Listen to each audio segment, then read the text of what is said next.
بسم الله. قال المؤلف رحمه الله تعالى وأفاض علينا من نفحاته وأسراره وبركاته آمين.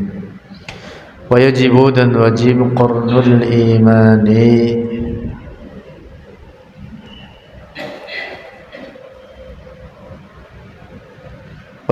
dan wajib qarnul imani menyertakan iman birisalati Muhammadin dengan kerasulan Muhammad, bisyahadati dengan syahadat an la ilaha illallah, wadzalika dan demikian itu qarnul iman, aqallu syai'in itu paling sedikitnya perkara, yahsulu yang hasil bihi dengannya, aqallu syai' an-najatu oleh keselamatan, minal khuludi dari kekekalan, al-abadiyyi yang abadi, finnari dalam neraka.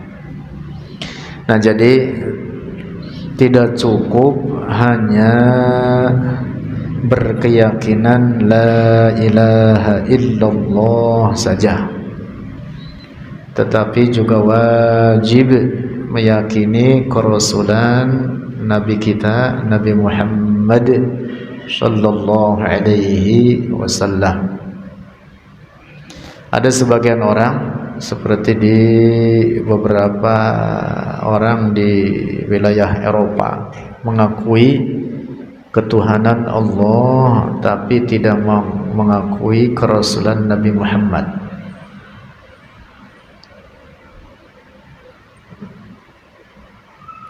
Nah, orang seperti itu tetap dihukumi kafir, tetap dihukumi kafir walaupun mengakui ketuhanan Allah, bahwa tidak ada yang berhak disembah kecuali Allah, tapi tidak mengakui kerasulan Nabi Muhammad. Orang tersebut dihukumi kafir, tidak sah imannya. Orang-orang Yahudi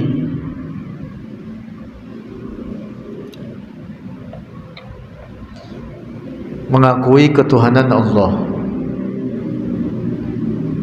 walaupun mereka menyerupakan Allah dengan ciptaannya. Tentu dari segi bahwa mereka menyerupakan Allah dengan ciptaannya, di mana mereka meyakini Allah memiliki bentuk, memiliki ukuran, memiliki anggota badan, na'udzubillah, itu adalah kekufuran. Dan kekufuran lainnya dari mereka, mereka tidak mau mengakui kerasulan Nabi Muhammad. Padahal kerasulan Nabi Muhammad, kenabiannya sangat populer di kalangan orang-orang Yahudi. Di buku mereka, di kitab mereka, di Taurat tertulis bahwa Rasulullah sebagai Nabi Allah. Bahkan Al-Quran menyebutkan bahwa mereka, orang-orang Yahudi itu, mengenal Rasulullah seperti mereka mengenal anak-anak mereka sendiri. Dalam Al-Quran disebutkan seperti itu, ya'rifunahu kama ya'rifuna abna'ahum. Mereka mengenal Rasulullah, mengetahui akan kedatangan Rasulullah sebelum dilahirkannya. Bahkan mereka mengenal Rasulullah seperti mereka mengenal anak-anak mereka. Ya'rifunahu kama ya'rifuna abna'ahum. Tapi mereka tidak mau beriman dengan kerasulan Nabi Muhammad. Orang Nasrani, mereka mengatakan Tuhan mereka Allah, walaupun juga mereka menyekutukan Allah dengan menetapkan ketuhanan bagi Nabi Isa, dan itu adalah kufur. Kekufuran mereka lainnya, mereka tidak mau mengakui kerasulan Nabi Muhammad. Padahal Nabi Isa sudah memberitahukan kepada para pengikutnya dahulu di zaman Nabi Isa. Mereka orang-orang mukmin sama seperti kita. Ada orang-orang yang beriman dengan ketuhanan Allah dan kerasulan Nabi Isa. Nabi Isa berkata, dalam Al-Quran disebutkan, ya'ti min ba'di ismuhu Ahmad. Karena ada orang nanti sebagai Nabi akhir zaman, namanya Ahmad. Nama Rasulullah Ahmad itu. Nama Rasulullah Ahmad Muhammad. Ahmad Muhammad. Juga ada beberapa nama lainnya, banyak. Al-Mahi, Al-Hashir. Yang populer Ahmad dan Muhammad. Jadi Nabi Isa sudah memberitahukan kepada kaumnya di saat beliau hidup bahwa akan ada Nabi akhir zaman, yaitu Nabi Muhammad. Kata Nabi Isa, siapa yang berjumpa dengannya, berimanlah dengannya. Tapi mereka tidak mau beriman. Generasi-generasi berikutnya tidak mau beriman. Nah, walaupun mereka mengatakan Tuhan mereka Allah, orang Nasrani mengatakan Tuhan mereka Allah. Kalau Nasrani Arab mah fasih mengatakan Allah. Indonesia aja mengatakan Allah. Kalau Nasrani Arab Allah, sama dengan kita nyebutnya, fasihan dia kali. Nasrani Arab.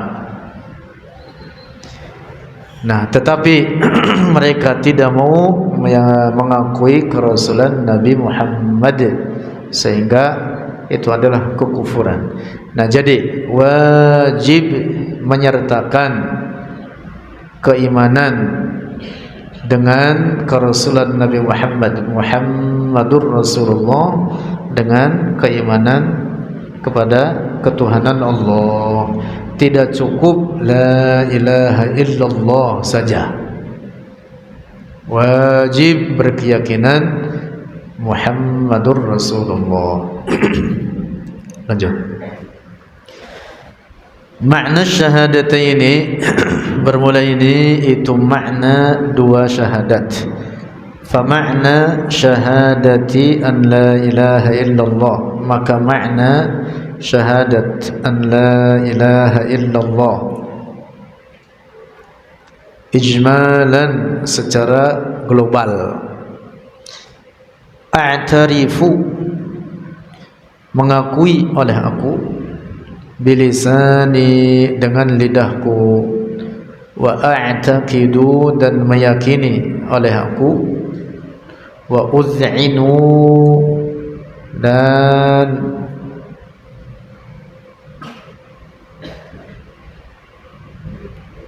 menetapkan dalam hati, biqalbi, dengan hatiku, wa uz'inu, dan menetapkan atau meyakini oleh aku, biqalbi, dengan hatiku, annal ma'buda, sungguhnya yang disembah, bihaqqin, dengan hak, wallahu ta'ala faqat, dialah Allah ta'ala saja. Nah, ini makna la ilaha illallah, la ma'buda bihaqqin illallah. Makna asyhadu mengandung makna ini, a'tarifu bilisani wa uz'inu biqalbi. Nah, perhatikan dua kalimat ini, a'tarifu bilisani wa a'taqidu wa uz'inu biqalbi. Aku mengakui dengan lidahku dan meyakini dengan hatiku bahwa tidak ada yang disembah dengan hak kecuali Allah. Al-i'tiraf, pengakuan itu letaknya di lidah. Keyakinan itu letaknya di hati. Dua ini, hati dan lidah, wajib sejalan, sinkron, sejalan. Wajib sejalan. Apabila ada orang mengakui dengan mulutnya atau dengan lidahnya terhadap syahadat ini, la ilaha illallah, tetapi hatinya tidak meyakini. Mulutnya mengakui tetapi hatinya tidak meyakini, ini orang dihukumi kafir. Disebut dengan munafik. Disebut dengan apa? Munafik. Siapa itu orang munafik? Alladzi yuzhirul iman wa yubtinul kufra. Alladzi yuzhirul iman, dia menampakkan keimanan, wa yubtinul kufra, dan menyembunyikan kekufuran. Nah, orang munafik itu hakikatnya kafir.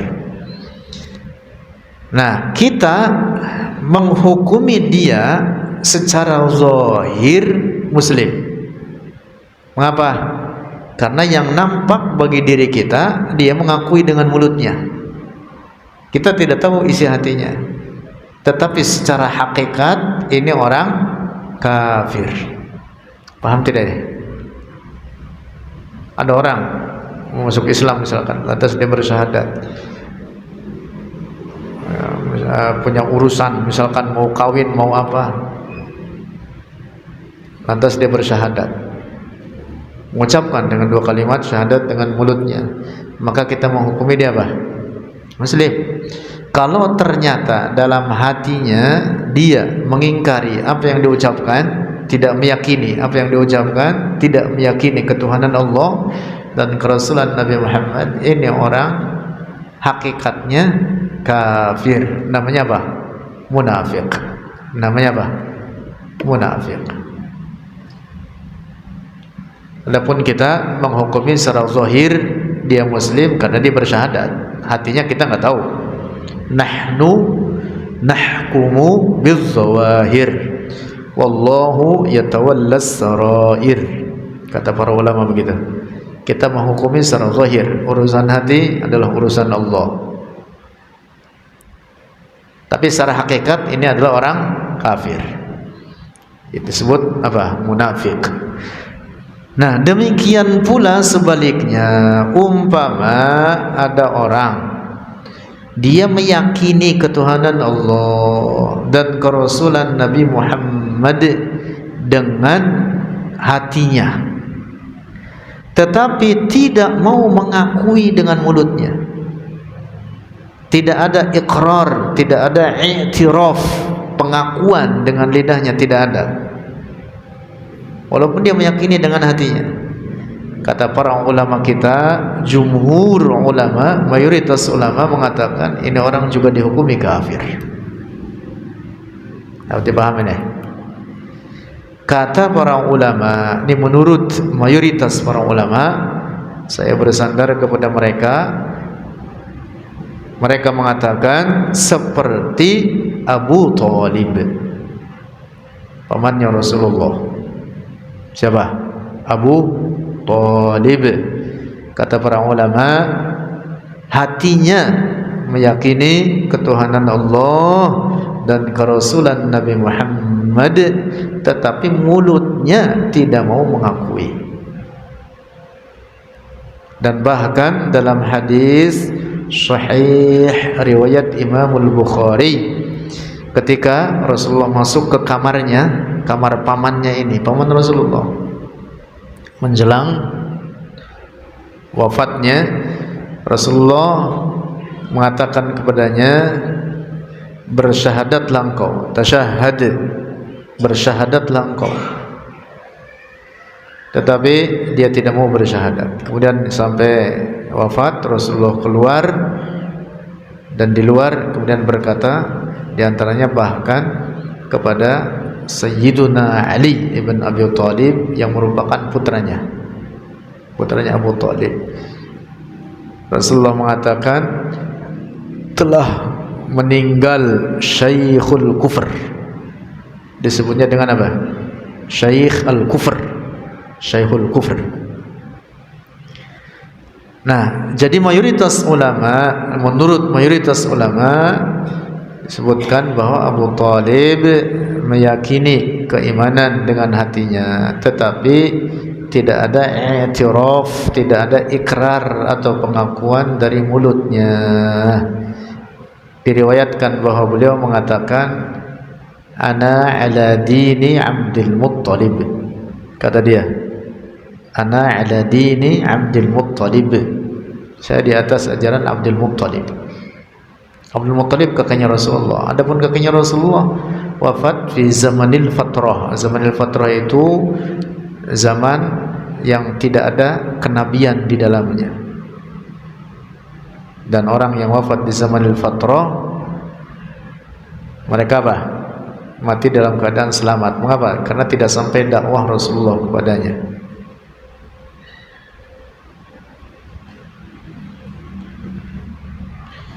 Nah, jadi kembali lagi bahwa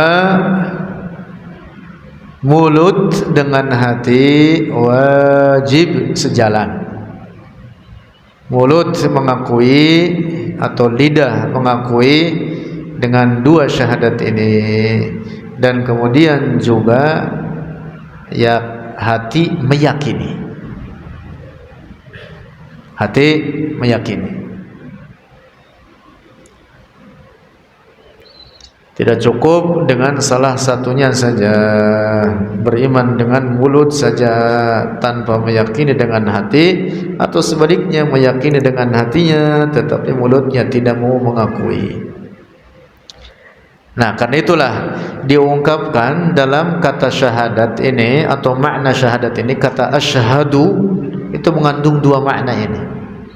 Tuntutan kata asyhadu terhadap dua makna ini.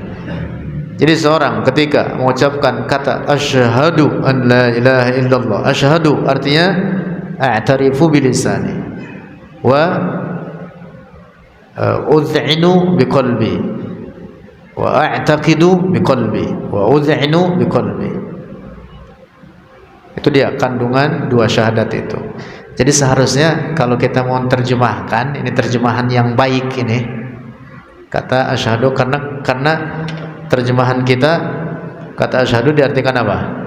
Aku bersaksi, gitu Bang Komar ya? Itu doang udah. Aku bersaksi. Padahal kalau terjemahkan yang bagus, aku mengakui dengan lidahku dan aku meyakini dengan hatiku bahwa tidak ada Tuhan yang berhak disembah kecuali Allah. Mantap itu. Kemudian syahadat keduanya juga begitu. Aku mengakui dengan lidahku dan aku meyakini dengan hatiku bahwa Muhammad utusan Allah, bahwa Muhammad Rasulullah. Nah, begitu Mar. Mau kawin disuruh syahadat, suruh terjemahin lagi. Terjemahin begitu, penghulunya protes. Terjemahan baru ya katanya gitu. Bilangin lu belajar mau gua, lu belajar tauhid lu. Bilangin gitu. Gitu Mar. Lu belajar mau gua gitu. Kalau penghulunya protes, lu belajar mau gua. Pak Mar. Ntar dia kata aneh lagi kata. Lanjut.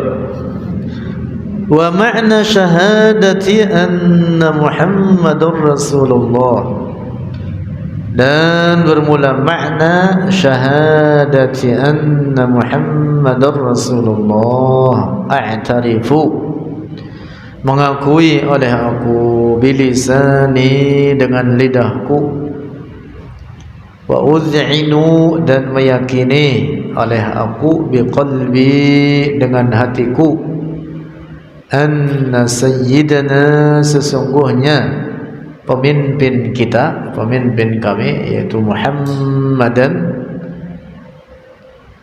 sallallahu alaihi wasallam, mursalun diutus min indillahi dari Allah, ila kaffatil alamina kepada seluruh alam.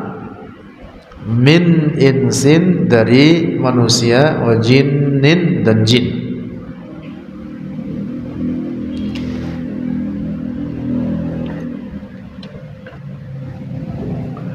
Terkait syahadat kedua, makna asyhadu tadi sama dengan makna asyhadu pada syahadat yang pertama.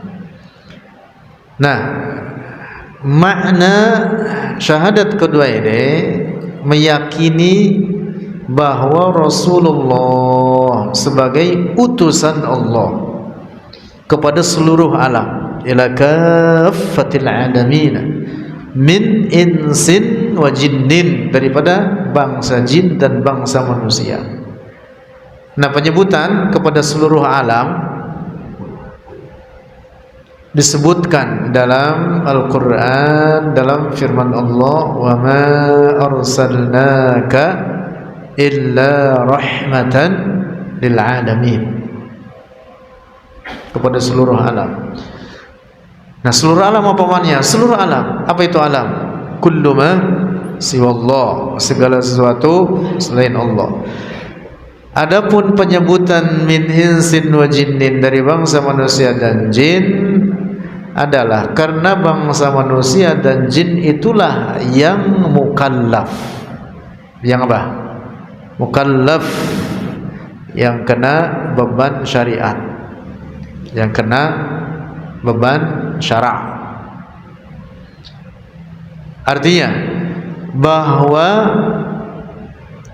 apa yang dibawa oleh Rasulullah daripada ajaran-ajaran agama ini kepada bangsa manusia, kewajiban ini itu dan seterusnya, halal haram ini dan itu seterusnya, daripada ajaran agama ini, itulah pula yang dibawa dan disampaikan oleh Rasulullah di kalangan bangsa jin.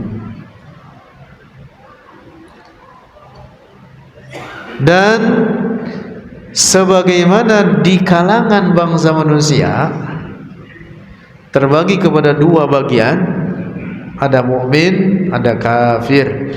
Demikian pula di kalangan bangsa jin ada mukmin, ada kafir.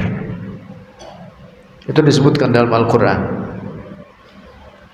Bahkan dalam Al-Quran ada surat jin, namanya surat jin, yang mengkisahkan atau menyebutkan di dalamnya tentang sekelompok jin yang beriman dengan Allah dan dengan Rasulullah.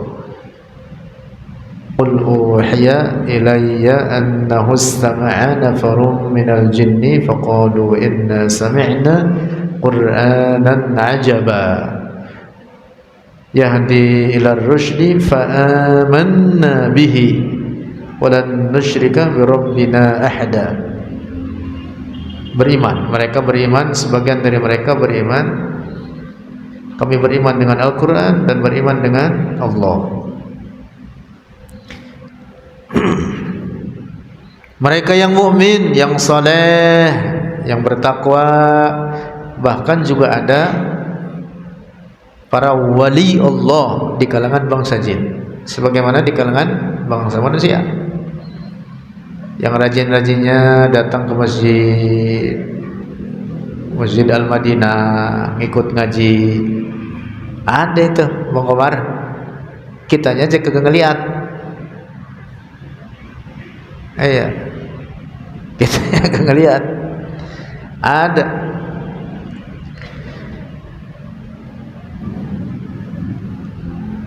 Lanjut. Sadiqun fi kulli ma yuballighuhu 'anillahi ta'ala. Sadiqun, benar. Dia Rasulullah benar. Fi kulli ma yuballighuhu, dalam setiap apa yang ia sampaikannya, 'anillahi ta'ala, dari Allah Ta'ala, liyu'minu, agar beriman oleh mereka, al-ins wal jin, bisyari'atihi, dengan syariatnya Rasulullah, wa yattabi'uhu, dan mengikuti oleh mereka akan Rasulullah. Seluruh apa yang dibawa oleh Rasulullah adalah kebenaran. Tidak ada kesalahan dalam syariat ini tidak ada. Tidak ada di dalam ajaran agama ini yang oleh Rasulullah dibawa dan disampaikan kepada umatnya lalu salah di dalamnya. Ingat-ingat ini, tidak ada. Ingat-ingat ini. Ada sebagian orang, dan ini pendapat yang rusak, yaitu disampaikan oleh orang bernama Yusuf Al-Qaradawi. Dia mengatakan Rasulullah boleh salah dalam ajaran agama ini. Na'udzubillah. Pendapat rusak, jangan diikuti. Siapa yang menyampaikan? Yusuf Al-Qaradawi. Na'udzubillah. Dalam hal syara', dalam hal ajaran agama tidak ada kesalahan sedikit pun dari Rasulullah dan seluruh para nabi Allah. Semua mereka maksum, terpelihara dari kesalahan dalam menyampaikan ajaran-ajaran agama, dalam menyampaikan ajaran-ajaran agama.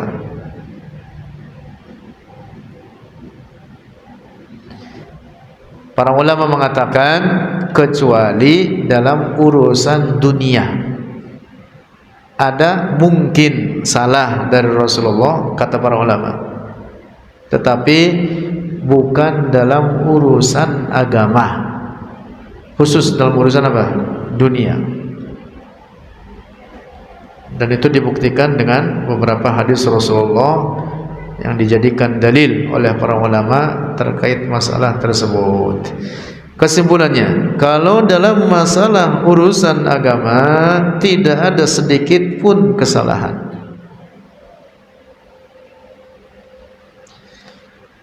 Tambahan, apakah Rasulullah boleh lupa atau tidak? Para ulama mengatakan terkait perkara yang wajib disampaikan oleh Rasulullah kepada umatnya, sebelum disampaikan Rasulullah tidak ada sedikit pun yang lupa. Nah, setelah disampaikan, kata para ulama, mungkin terjadi pada diri Rasulullah, tapi kemudian Rasulullah akan diingatkan kembali oleh Allah. Dapat dipaham nih? Ini rinciannya penting ini. Dan ini makna firman Allah, sanuqri'uka fala tansa. Rasulullah boleh enggak terjadi padanya turun nisyan, kedatangan lupa. Rinciannya begitu. Kalau perkara yang wajib disampaikan oleh Rasulullah kepada umatnya sebelum beliau menyampaikan, maka tidak ada sedikit pun yang lupa. Tapi setelah disampaikan dan semua umatnya atau para sahabatnya atau umatnya mengetahui dan disampaikan, kemungkinan lupa ada, tetapi langsung diingatkan oleh Allah. Dapat dipahami nih? Nah, tidak ada para nabi yang lupa permanen. Tahu permanen? Apalagi pikun, kagak ada. Lupa permanen ya, lupa permanen mirip dengan pikun, sama juga ya.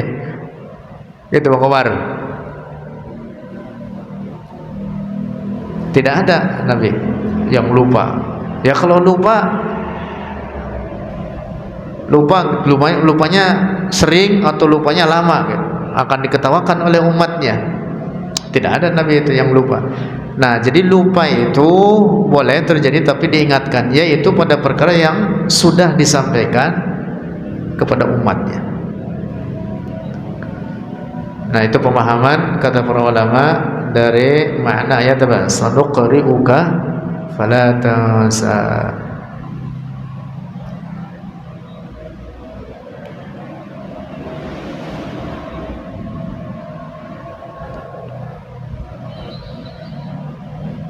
Wal muradu bisyahadatain wallahu a'lam bishawab.